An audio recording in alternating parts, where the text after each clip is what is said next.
Hey, yo, folks. Mick Leland, the prosecutor in the Delphi case, the murders of Abby and Libby, has done a new interview with the Hidden True Crime podcast. Now, I wish I could show you that interview and analyze it for you, but they are highly well, they like to copyright strike or copyright claim things. So this will be me analyzing, and you have to, sadly, you have to go watch that damn thing yourself. Sadly. But let's give it a go. Welcome to the show.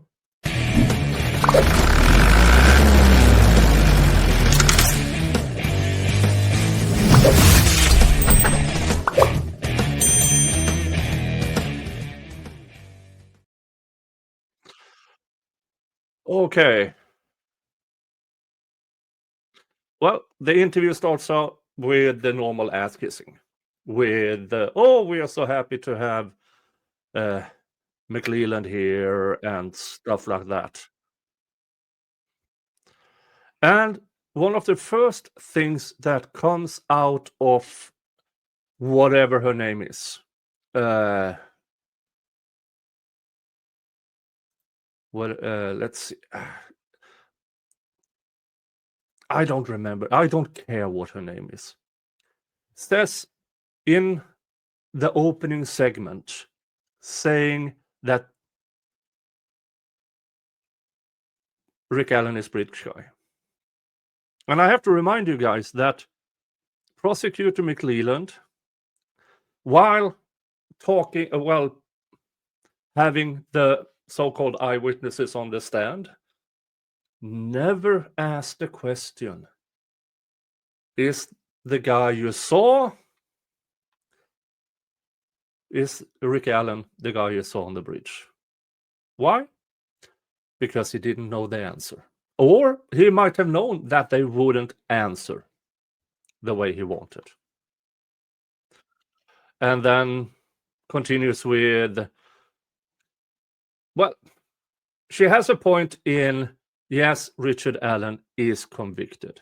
So it is by that, yes, they can now claim that Rick Allen is bridge guy. You and me know it's bullshit. You guys, me, and many, many others knows that it is bullshit. And then she goes on to say they will go live, maybe Sunday, with new exhibits. Remember the exhibits that the court refuses to send out to anybody who asks for it. The FOIA requests have been completely ignored with bullshit reasons. But when apparently they claim they have access to it. Isn't that weird that the ass kissers, they get access to these exhibits, but the rest of the world does not? Isn't that strange? Isn't that strange? No, it's not. Because the prosecution, Judge Gull, Prosecutor McLeland, the investigators, and HTC,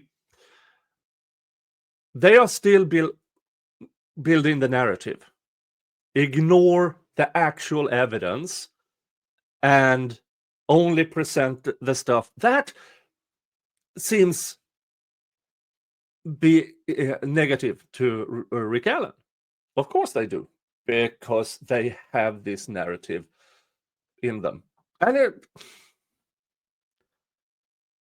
I guess, hypothetically, if you are one of these government studios that makes money out of this. Now, I have seen a lot of I've seen a bunch of commentary about, oh, Nick, you're only doing this for the money. You're only selecting cases because of money. Blah, blah, blah, blah, blah. Folks, if I was only after money, I would not be here. I would have to make my best month in my entire time I had this channel. My absolute best month was just over $3,000. That month I believe I produced almost 250 hours of content. That's below minimum wage, way below minimum wage. If I was just going after money, I would work. I would take on cases. I would do freelance stuff. Yeah. But the real grifters here are people who should be able to think with a critical mind,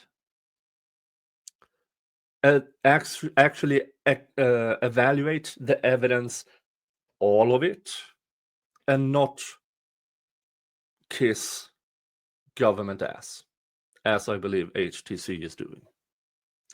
But that's besides the point. Well, that was just a remark regarding why are these people getting evidence the rest of us don't.